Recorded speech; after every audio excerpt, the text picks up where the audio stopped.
Hey, OkieTools here, and this is going to be my video on doing a transmission service on my 2005 Ford Expedition.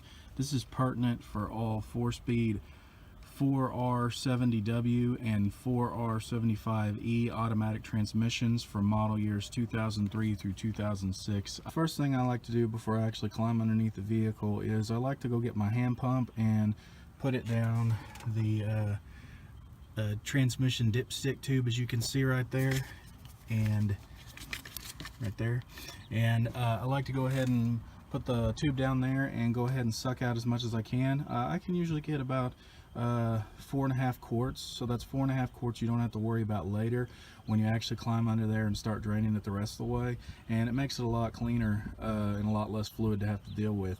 You can also use one of those pumps that you chuck up in your drill. Those work real good, except on mine that I actually have, the tube isn't long enough to go all the way back to transmission. So if you can get a tube that's long enough to go back there, or rig something up so you can actually use one of those are nice because you don't have to pump it by hand.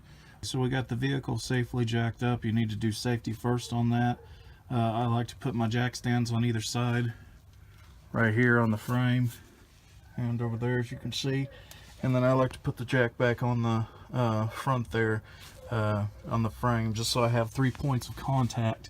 So here we are underneath, right next to the transmission pan. So these are 10mm bolts. You have a total of 14. You're going to need these other ones are real easy to get to, but you're going to need a longer extension when it comes to these two that are back here against this part of the frame. So you're going to need a longer extension for that.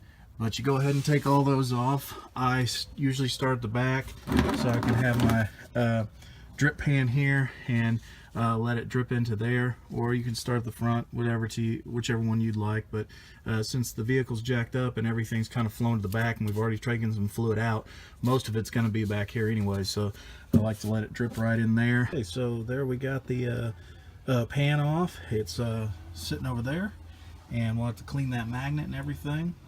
And the next thing to come off is the filter. So we got pretty lucky, it didn't really spill much, but you need to be careful. I'd let it drip for a little while because there is quite a bit of fluid still left in here. Here we have the replacement filter and gasket set. This particular set came with a replacement gasket, but as you saw on the pan as we were under there, they actually are installed with reusable gaskets. You can either use the new gasket that it came with or the gasket that was on there. They're identical in design. I may just go ahead and use the one that came off because it's already flattened out and it didn't seem to be leaking. Just inspect them, make sure it's not cracked or anything, and it's nice that it does come with a replacement if you need to use it. One other thing to note here on the filter is you need to make sure that the seal came off of your old filter, came out with your old filter. If they came off of the old filter, it's stuck back up in that hole. You just got to get it out of there. It's no big deal, but just make sure when you're replacing them that you got the old seal that was with the old gasket, and you're using the new seal that came with your new gasket.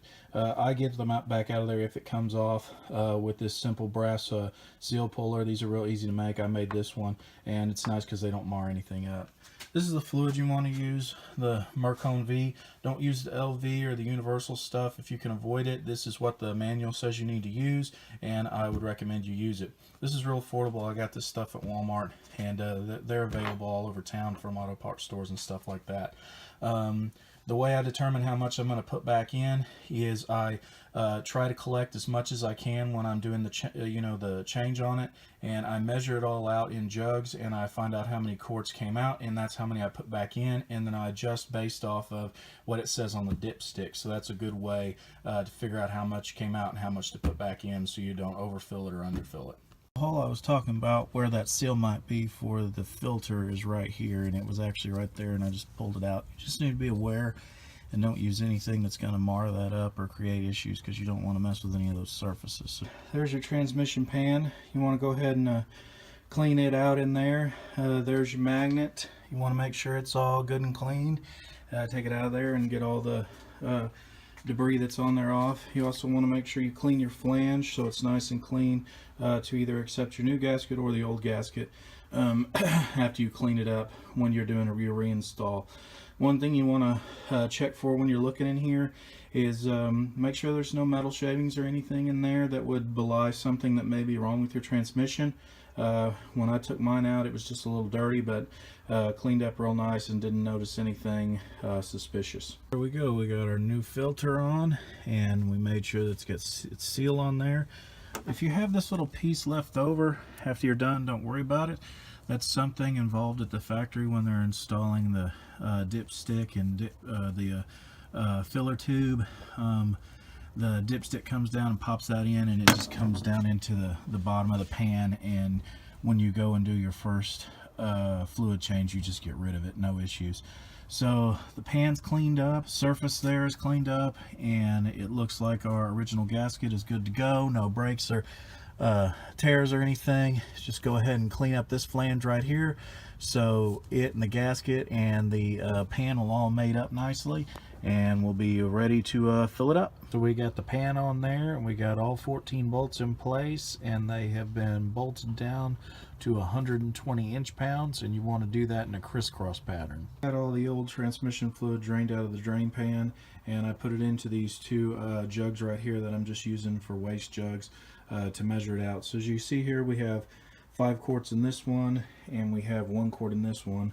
So give or take a little bit of spillage, exactly 6 quarts. So that's what I'm going to put in, and then based off of what I read on the dipstick, I'm going to adjust after that.